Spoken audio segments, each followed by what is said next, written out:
नमस्कार। आज के इस एक्सप्लेनर में हम एक बहुत ही शानदार टॉपिक पर बात करने वाले हैं। हम ग्रांट सबेटियर की सुपरहिट किताब फाइनेंशियल फ्रीडम के सीक्रेट्स को डीकोड करेंगे। आखिर ये आर्थिक आज़ादी या फाइनेंशियल फ्रीडम असल में है क्या, और सबसे ज़रूरी बात, हम और आप इसे कैसे हासिल कर सकते हैं। चलिए सीधे इसके अंदर गोता लगाते हैं और गहराई से समझते हैं।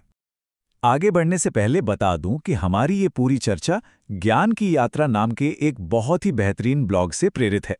ये ब्लॉग सेल्फ डेवलपमेंट और काम की बातों का एक खजाना है। तो चलिए बिना किसी देरी के इस लाइफ चेंजिंग किताब के सफर की शुरुआत करते हैं। तो किताब के पहले चैप्टर की शुरुआत होती है एक बिल्कुल क्लियर और दिलचस्प गोल सेट करने से। इसे ऑथर कहते हैं अपना व्यक्तिगत स्वतंत्रता नंबर, यानी आपका पीएफएन खोजना। देखिए, हम में से बहुत से लोग कहते हैं ना कि यार मुझे जल्दी रिटायर होना है या मुझे अपनी जिंदगी के लिए थोड़ा और समय चाहिए। लेकिन ऑथर का मानना है कि इन गोलमोल बातों से काम नहीं चलेगा। आपको अपनी इन इच्छाओं को एक सटीक मैथमेटिकल नंबर में बदलना होगा। यही सबसे पहला और जरूरी स्टेप है। जरा सोचिए, जब आपको बिल्कुल सटीक अंदाजा हो कि आराम से जिंदगी जीने के लिए आपको हर साल कितने पैसों की जरूरत है, तो आपके फाइनेंशियल फैसले कितने आसान हो जाएंगे। मान लीजिए आपको साल का 8 लाख रुपए चाहिए, तो सेफ विड्रॉल रेट के हिसाब से आपका पीएफएन करीब 2 करोड़ रुपए के आसपास बैठेगा। है ना कमाल की बात। एक बार ये नंबर सामने आ जाए तो बेवजह की टेंशन खत्म हो जाती है। फिर आप हर नया खर्च करने से पहले खुद से पूछते हैं कि क्या ये खर्च मुझे मेरे पीएफएन लक्ष्य से दूर तो नहीं ले जा रहा। अब आपने अपना पीएफएन तो तय कर लिया। इसके बाद अगला सबसे जरूरी कदम क्या है? वो है अपनी आज की आर्थिक स्थिति का बिल्कुल ईमानदारी से हिसाब लगाना। देखिए, सिर्फ मोटिवेशनल वीडियोस देखने से बैंक बैलेंस नहीं बढ़ता, हमें सटीक आंकड़े चाहिए होते हैं। ऑथर यहां बताते हैं कि आपकी कुल संपत्ति, यानी आपकी नेटवर्थ, आपकी फाइनेंशियल प्रोग्रेस को नापने का सबसे बेहतरीन और सच्चा पैमाना है। और इस काम को आसान बनाने के लिए एक बहुत ही प्रैक्टिकल तरीका है। हर महीने अपनी नेटवर्थ का एक स्नैपशॉट लेना। इसमें आपके पास मौजूद कैश, आपके इन्वेस्टमेंट्स, आपके ऊपर जो भी लोन या कर्ज है और आपके रेगुलर खर्चे, इन सब का पूरा हिसाब होता है। एक बात याद रखिएगा, सिर्फ आपकी सैलरी ज्यादा होने का मतलब ये बिल्कुल नहीं है कि आपकी नेटवर्थ बढ़ रही है। असली मैजिक तब होता है जब आपकी बचत और आपका निवेश सही दिशा में आगे बढ़ रहे हों। अब एक बड़ा सवाल आता है, आखिर हम ये सब पैसा बचा क्यों रहे हैं? तीसरा चैप्टर हमें एक बहुत ही गहरी और सोचने वाली बात याद दिलाता है। हमारी सबसे कीमती चीज पैसा नहीं है, बल्कि हमारा समय है। फाइनेंशियल फ्रीडम पाने के पीछे का असली मकसद ढेरों पैसे कमाना नहीं, बल्कि अपने समय पर अपना खुद का कंट्रोल हासिल करना है। और यहीं से रिटायरमेंट की एक बिल्कुल नई और फ्रेश डेफिनेशन सामने आती है। इसका मतलब ये नहीं है कि आप काम करना हमेशा के लिए बंद कर दें, बल्कि अपनी जिंदगी को इस तरह डिजाइन करना है कि काम करना आपकी मजबूरी ना रहे, बल्कि आपकी चॉइस बन जाए। उदाहरण के तौर पर, अगर आप कोई ऐसी नौकरी चुनते हैं जिसमें सैलरी तो थोड़ी कम है, लेकिन आपको अपने लिए और अपनी फैमिली के लिए ज्यादा समय मिलता है, तो लॉन्ग टर्म में वो आपके लिए कहीं ज्यादा फायदेमंद साबित हो सकती है। लेकिन पता है, वित्तीय आजादी के सफर में सबसे बड़ा विलन कौन है? अक्सर हमारा अपना ही दिमाग। हमारी पुरानी सोच, जैसे पैसे खत्म होने का डर या सिर्फ लोगों को दिखाने के लिए महंगे गैजेट्स खरीदना, ये सब हमें आगे बढ़ने से रोकते हैं। सच कहूं तो जब तक हम अपने अंदर के इन नियमों को, इन मेंटल बैरियर्स को नहीं तोड़ते, तब तक बाहर के रिजल्ट्स कभी नहीं बदल सकते। इस समस्या से निपटने के लिए ऑथर आदत स्टैकिंग यानी हैबिट स्टैकिंग का एक बहुत ही जबरदस्त आइडिया शेयर करते हैं। इसका मतलब है अपनी किसी पुरानी पक्की आदत के साथ एक नई फाइनेंशियल आदत को जोड़ देना।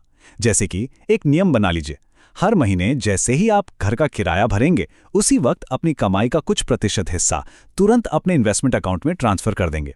ऐसे छोटे छोटे पर कंसिस्टेंट कदम धीरे धीरे आपकी पहचान को एक खर्चीले इंसान से बदलकर एक स्मार्ट इन्वेस्टर बना देते हैं। आमतौर पर लोग सोचते हैं कि अमीर बनने का मतलब है बस कंजूसी करना और अपने खर्चे कम करते जाना। लेकिन 5वां चैप्टर हमें एक बहुत ही पावरफुल नजरिया देता है, अपनी इनकम को बढ़ाना। देखिए, खर्च कम करने की ना एक लिमिट होती है। आप एक हद तक खर्चे कम नहीं कर सकते, लेकिन आमदनी बढ़ाने की, उसकी तो कोई लिमिट ही नहीं है। और अपनी इनकम को मैक्सिमाइज करने के लिए कुछ बहुत ही शानदार तरीके बताए गए हैं, जैसे कि हाई वैल्यू स्किल सीखना, चाहे वो सेल्स हो, कोडिंग हो या फिर नेगोशिएशन यानी बातचीत करने की कला हो। ये ऐसे स्किल्स हैं जो आपको जिंदगी भर रिटर्न देते रहेंगे। इसके अलावा ऑथर इस बात पर बहुत जोर देते हैं कि अपने काम के घंटों को बेचने के बजाय ऐसे बिजनेस मॉडल बनाइए जिन्हें आसानी से स्केल किया जा सके। अब इनकम बढ़ाना तो अच्छी बात है, लेकिन उसे सुरक्षित रखना भी तो उतना ही जरूरी है ना। सिर्फ एक नौकरी या आमदनी के किसी एक ही सोर्स पर पूरी तरह डिपेंड रहना आज के समय में बहुत बड़ा रिस्क है। इसीलिए चैप्टर 6 का सबसे बड़ा लेसन यही है कि इनकम के मल्टीपल सोर्सेस यानी कमाई के कई अलग अलग रास्ते बनाना बहुत क्रूशियल है। आपकी एक्टिव इनकम, आपके पोर्टफोलियो से आने वाली इनकम और बिजनेस से होने वाली इनकम, इन तीनों का एक सही मिक्स आपके रिस्क को काफी कम कर देता है। आप शुरुआत में छोटे छोटे एक्सपेरिमेंट्स कर सकते हैं। मान लीजिए आपने कोई डिजिटल कोर्स बनाया और उससे आपको थोड़ा प्रॉफिट हुआ। अब उस प्रॉफिट को उड़ाने के बजाय उसे वापस उसी काम में रीइन्वेस्ट कीजिए। देखते ही देखते वो एक बहुत बड़ा पैसिव इनकम का सोर्स बन सकता है। चलिए अब थोड़ी बात खर्चों की भी कर लेते हैं। ये किताब वैल्यू बेस्ड स्पेंडिंग की बात करती है। इसका सीधा सा फंडा ये है कि अपना पैसा सिर्फ और सिर्फ उन चीज़ों पर खर्च कीजिए जो आपको सच में अंदर से खुशी देती हैं, और उन सारे फालतू खर्चों पर तुरंत रोक लगा दीजिए जो आपकी ज़िंदगी में कोई वैल्यू ऐड नहीं करते। आपको बता दूं, कंजूसी करने और स्मार्ट तरीके से पैसे खर्च करने में बहुत बड़ा फर्क होता है। जैसे कि हर साल अपने सारे सब्सक्रिप्शंस को रिव्यू करना एक बहुत ही शानदार आदत है। अगर आप महीने के कुछ हजार रुपए किसी ऐसी ऐप या जिम मेंबरशिप से बचा लेते हैं जिसे आप यूज ही नहीं करते और उसे इन्वेस्ट कर देते हैं, तो यकीन मानिए लंबे समय में इसका रिजल्ट आपको चौंका देगा।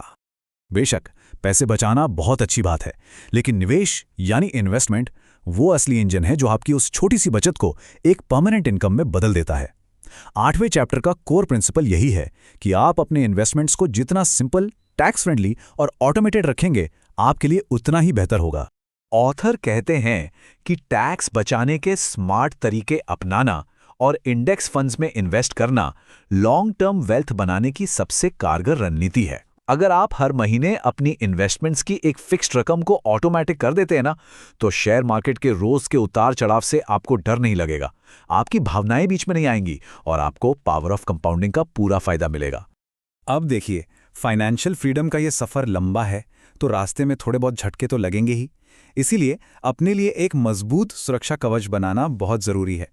चैप्टर 9 हमें यही सिखाता है कि लाइफ में आने वाली किसी भी अचानक परेशानी या क्राइसिस के लिए हमें पहले से तैयार रहना चाहिए।